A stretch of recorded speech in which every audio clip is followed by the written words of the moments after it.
যিসকল বোৱাৰীয়ে প্ৰেম কৰিব ধৰিছে তেওঁলোকক মই কেইটামান কথা কওঁ, মন দি শুনি যাব। কি ভাবিছে আপোনাক তেওঁ বিয়া পাতিব? কেতিয়াও নাপাতে। আপোনাক মাত্ৰ ব্যৱহাৰ কৰিব, মিঠা মিঠা কথা কৈ আপোনাৰ ভাল পোৱাৰ লাভ উঠাব। ভিডিঅ' কলৰ লগতেই আপোনাৰ লগত শাৰীৰিক সম্পৰ্ক কৰিব চাব।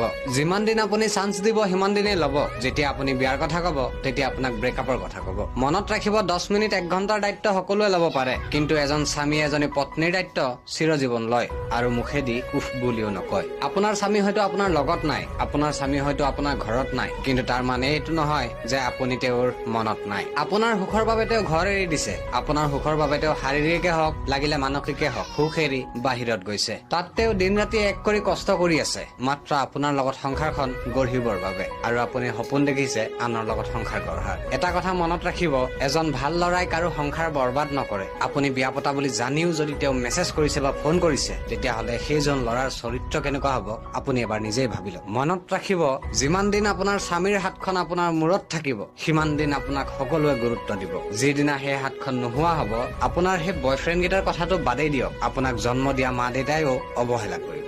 ধন্যবাদ।